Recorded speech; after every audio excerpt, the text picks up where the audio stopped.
Katakan kalau pengen infak, kasih yang terbaik, kasih yang bagus. Ya, jangan sampai kata Allah, Anda melihat saja nggak suka dikasih orang. Wala tayammamul khabitha minhu tunfiqun walastum biakhidhihi illa an tughmidu fi. Quran surah kedua ayat 267. Jangan sampai kamu ini ngelihat aja nggak suka, kamu kasih orang. Mah, makanannya udah nggak enak kayaknya, kasih satpam depan deh, satpam depan. Anda ngelihat aja udah nggak suka, Anda berikan orang, dilarang oleh Quran. Ya, berikan yang terbaik. Setelah itu pada siapa? 5 golongan. Golongan pertama orang tua, lil walidain. Orang tua tidak dizakati tapi diberikan infak.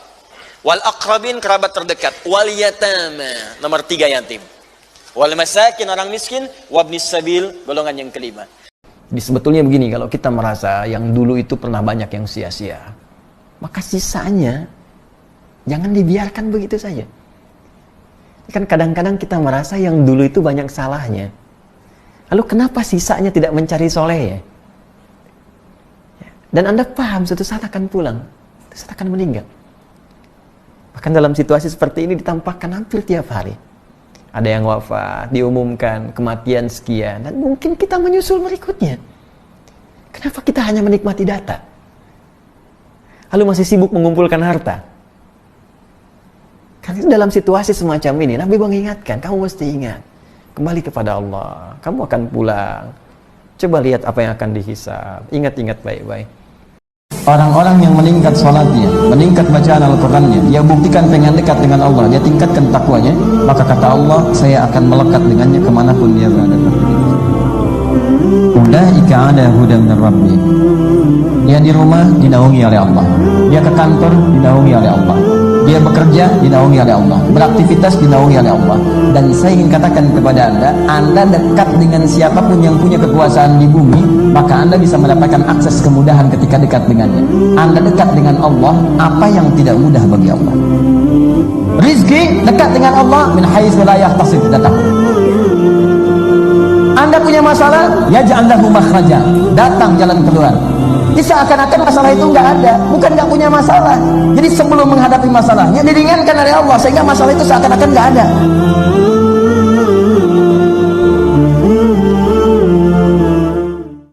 Kalau Anda punya masalah dalam hidup, kata Allah, jangan mengeluh. Ayo minta solusi kepada Allah. Pertama, terima dengan sabar. Menerima dengan sabar memberikan ketentraman pada jiwa. Minimal jiwa tenang dulu walaupun solusi belum datang. Jiwa yang gelisah hanya akan menghadirkan keresahan dan sikap yang tidak penting. Kata Quran, sabar dulu, terima. Ini ujian. Tidak mungkin Allah menguji seseorang yang tidak sanggup menerimanya. Allah hanya akan menguji seorang hamba kalau dia sanggup menerimanya. Kalau Anda sekarang bawa masalah yang sangat besar, itu hanya Anda yang sanggup, yang lain tidak. Makanya Anda yang diuji, bukan orang lain. Terima dengan sabar, ada pahala di dalamnya. Bukankah Anda ingin dekat dengan Allah? Dekat dengan Allah itu kuncinya kesabaran. Karena itu Allah firmankan, innallaha ma'as sabirin. Sabar itu adalah kalimat pembuka ucapan selamat dari malaikat ketika menyambut para ahli surga. Bukankah Anda ingin masuk surga? Kadang-kadang hidayah itu datang tidak melulu lewat banyaknya keterangan dan perkataan, tapi dengan pribadi dan kemuliaan terbaik. Mungkin itu yang menghunjamkan hidayah dalam diri kita. Makanya saya sering katakan, kalau teman-teman punya kawan, tetangga, even itu yang non-muslim, dengan akhlak yang baik. Kalau ada kelebihan rezeki, datang, undang, bagi, ajak makan, boleh. Kok baik amat bro, tumben. Masya, bukan baik, Allah memerintahkan saya untuk berbagi. Begitu kalimat Allah diucapkan pertama kali dengan hati yang penting, menghunjam pada jiwanya. Besoknya dia ketemu Anda lagi, dia tanya, bro, Allah belum merintahkan berbagi hari ini? Mudah-mudahan di sini tidak terjadi ya. Saya pernah menghadapi satu persoalan. Ini tidak mudah. Ayah ibunya soleh, baik. Merawat anaknya baik. TK-nya Islam, SD-nya Islam, SMP-nya Islam, sampai SMA-nya Islam. Satu kali karena dirasakan cukup bekalnya, dibiarkan longgar. Begitu dia kuliah di kampus, ya, tiba-tiba memilih satu tempat umum sifatnya, tapi lingkungan nggak baik di situ. Banyak non-muslim ya. Tiba-tiba dia masuk ke situ, ada proses misi di sana. Allahu Akbar. 2 pekan tidak pulang ke rumah. Begitu pulang minta izin pindah agama. Perempuan. Itu tidak mudah. Nah, jadi Nabi menyampaikan penyebab pertama seseorang berubah dari sifat baik menjadi hal yang tidak baik, bahkan ada yang keluar dari agamanya, pertama faktor lingkungan. Ini Perbedaan orang dulu sholat dengan orang sekarang sholat.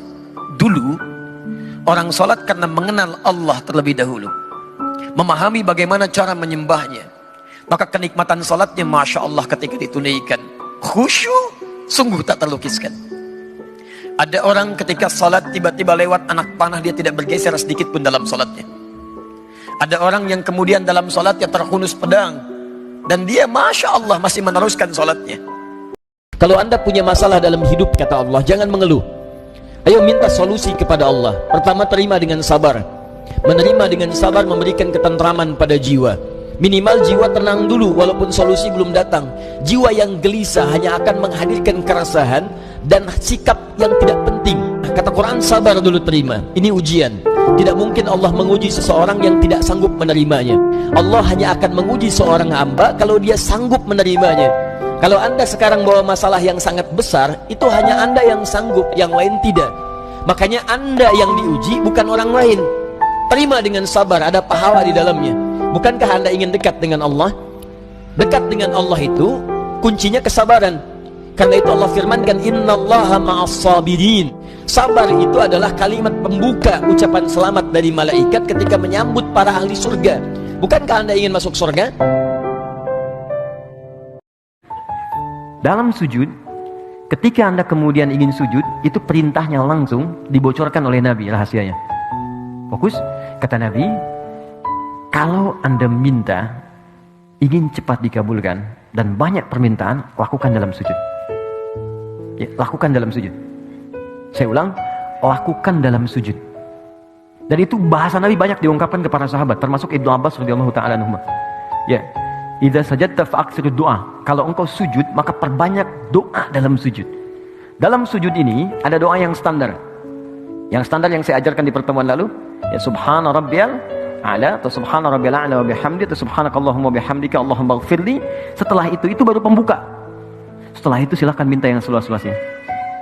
Ada yang di rumah tangga kebutuhan, minta. Dan gak perlu dilafadzkan dalam hati kita.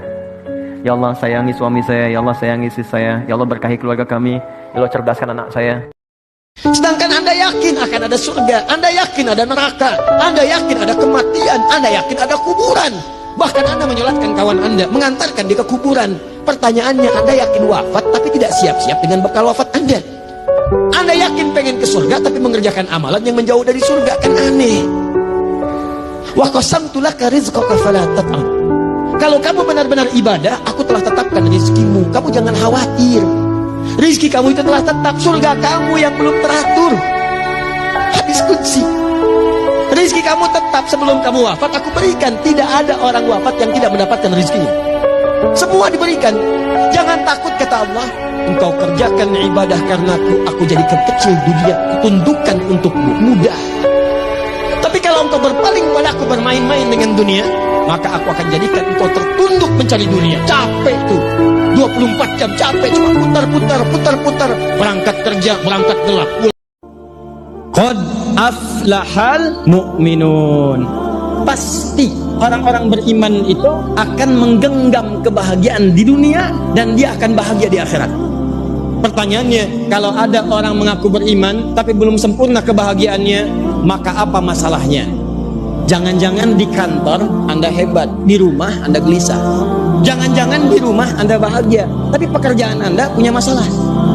Kata Allah, alladzina hum fi salatihim khashi'un. Orang ini saat di dunia khusyuk salatnya. Jadi kalau Anda ingin bahagia dunia dan juga mulia akhirat, salat. Jadi yang dikejar-kejar itu bukan cuma jabatan, harta. Orang sekarang banyak yang salah. Pengen bahagia, banyak mengejar harta. Rizki kita itu sudah diatur oleh Allah. Kata Allah, kamu jangan takut tentang rizki. Rizki kamu itu sudah saya tetapkan. Akan saya berikan. Gak akan pernah Allah turunkan Quran surah ke-65 di akhir ayat kedua, di awal ayat ketiga. Perhatikan janji Allahnya. Wa may yattaqillah, siapa yang mampu jadi orang takwa, meningkatkan takwanya kepada Allah, maka yang pertama Allah sampaikan, yaj'al lahu makhraja. Allah akan berikan jalan keluar, solusi dari semua masalah yang pernah ia dapati dalam hidup. Orang takwa itu dijanjikan oleh Allah masalahnya akan diselesaikan. Bukan tak punya masalah, Tapi setiap akan menghadapi masalah, ringan masalahnya. Jangan dikira orang takwa tak punya masalah. Nabi manusia paling takwa punya masalah. Ada Abu Jahal, ada Abu Lahab, ada musuh-musuh yang lain. Tapi ketika menghadapi mereka ringan karena masalahnya dituntaskan oleh Allah Subhanahu wa taala. Jadi semua nilai takwa akan menghadirkan solusi dalam hidup. Nabi pernah menyampaikan dalam salah satu hadis diriwayatkan oleh Ibnu Majah nomor hadis 233 riwayat sahabat Abu Darda radhiyallahu taala anhu. Man salaka tariqan yaltamisu fihi 'ilman sahhalallahu lahu tariqan ilal jannah. Man salaka tariqan, siapapun yang bisa menyiapkan dirinya lalu dia menempuh satu perjalanan. Man di sini sifatnya umum, bisa untuk laki-laki, perempuan, dewasa, kecil, tua, muda. Kata Nabi, saya nggak peduli siapapun, sepanjang dia bisa meluangkan waktunya, kemudian menyiapkan dirinya, menempuh satu jalan, tujuannya yaltamisu fihi ilman, dia ingin berusaha mengkaji tuntunan agamanya, walaupun mungkin hanya sedikit, hanya satu ayat saja, hanya satu hadis saja. Masya Allah, perhatikan kalimatnya, maka itu semua bisa menjadi peluang bagi dirinya untuk meringankan langkahnya menuju surga. Ini orang tua ini nggak pernah minta, jarang sekali. Cuman kita yang mesti paham. Kan sama, antum pun suka ngasih isyarat, mama, mama, mama, mama. Oh, mau makan, makan. Mama, mama, mama, mama, boneka, boneka. Antum setelah dewasa mesti paham. Kadang-kadang orang tua tuh nggak minta, nggak pengen nyusahin anaknya. Padahal orang tua udah susah, melahirkan susah, mengandung juga susah, merawat susah, menyusui susah. Sudah dewasa pun antum masih susahin juga. Kapan antum berbaktinya? Kadang-kadang cuma nanya, nelpon apa kabar, padahal di rumahnya itu Masya Allah lagi kurang beras.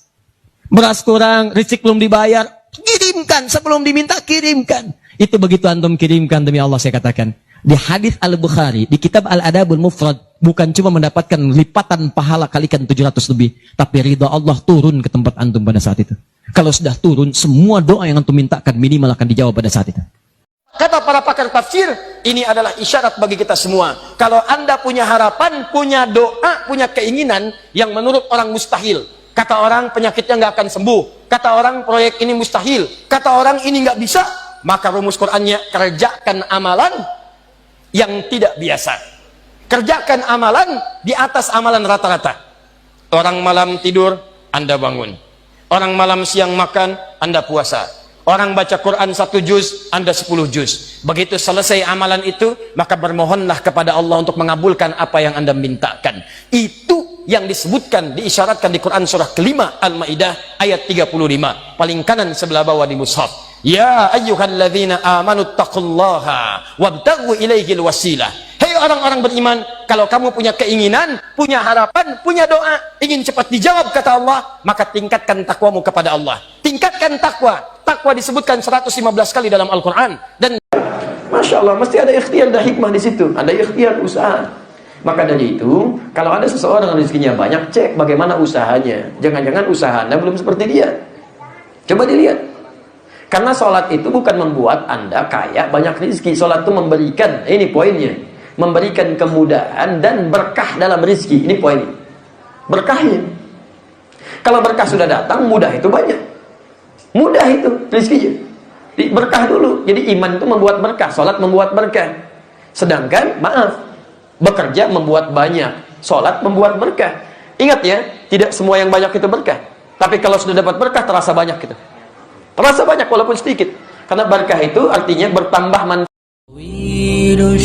Banyak orang berharap kepada Allah, tapi ternyata diberi jalan yang lain. Nanti ketahuannya setelah beberapa masa ke depan.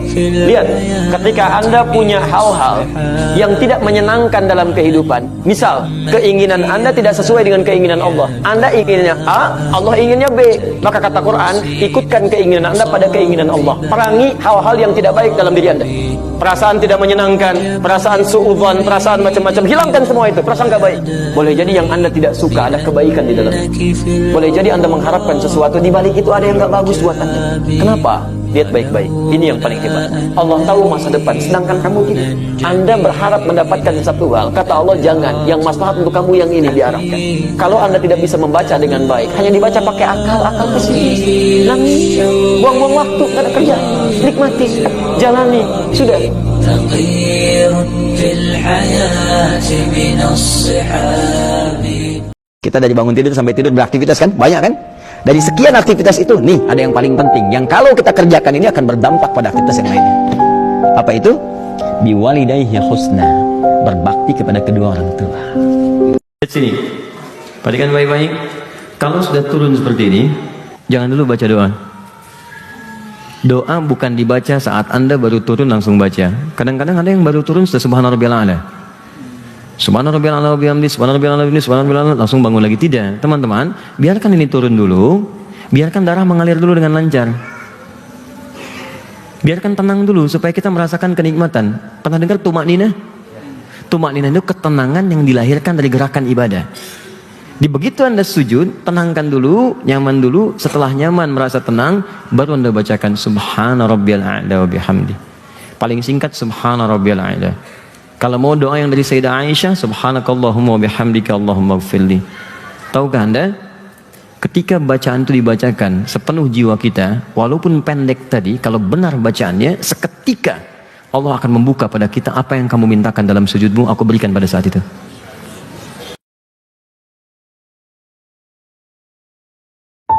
Harusnya mencinta, kemudian mencela. Ya, harusnya lembut, kemudian kasar. Nah, itu bukan pada tempatnya, sehingga lisan gelap untuk mencari kosakata yang baik. Di orang kalau sudah terbiasa berkata yang tidak baik, maka lisannya gelap untuk menemukan kosakata yang baik. Sehingga untuk bicara yang baik itu aneh. Makanya sekumpulan preman itu susah bicara yang baik. Jadi kalau ada orang preman kumpul, terus yang satu bicara Assalamualaikum akhi, heboh tuh satu preman. Karena aneh, asing. Sama persis mata ketika digunakan melihat pada yang baik, lalu salah tempat melihat yang tak baik, itu begitu digunakan melihat yang baik lagi gelap, nggak bisa. Jadi melihat masjid nggak ada getaran, melihat orang mengaji tidak ada sentuhan, melihat perempuan berjilbab jadi anti, melihat laki-laki pakai gamis seperti melihat teroris misalnya. Sekali-sekali main ke kuburan, supaya Anda tahu tempat berpulangan itu cuma segitu tuh, cuma 2 meter, cuma 3 meter. Sekarang Anda luaskan urusan dunia, Anda nggak punya perbekalan sampai ke akhir. Silahkan main-main, silahkan. Bikin tertawa, dan suatu saat Anda akan ditertawakan oleh orang lain.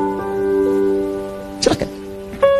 Dua Anda yang senang ngobrol-ngobrol, cuman kumpul, cuman ngobrol, nggak jelas yang dibicarakan, cuman kumpul-kumpul bicara ini itu, nggak ada maknanya, nggak ada manfaatnya, cuman kumpul-kumpul aja, cuman ngobrol-ngobrol aja. Nih lahun namanya. Gak ada nilainya. Anda gak punya nilai sisi Allah Subhanahu wa Ta'ala. Dan uniknya ada orang-orang yang menikmati itu, dan dia bahagia dengan itu. Allah sebutkan itu ada, itu pasti terjadi dalam kehidupan. Demi Allah saya katakan, ada yang menikmati permainan, ada. Ada yang menikmati yang seperti ini yang gak ada manfaat, banyak. Dari perempuan sampai laki-laki. Berapa banyak perempuan kumpul-kumpul cuma untuk ngobrolin orang. Terlampau mahal kata-kata kita, hanya untuk membahas sesuatu yang tidak bermanfaat. Ketika Anda yakin dengan Allah, ketika kuat tautan Anda dengan segala kuasa Allah, bukankah Allah yang maha memberi solusi? Bukankah Allah yang maha kuat? Bukankah Allah yang maha memberi rizki? Bukankah Allah yang maha menguasai segalanya? Wa huwa ala kulli syai'in qadir. Ketika Anda yakin dengan Allah sepenuh jiwa, sepenuh hati, sepenuh nurani, sepenuh tubuh kemanusiaan Anda, dan berharap dengan sempurna kepada Allah, maka disitulah kuasa Allah akan diturunkan.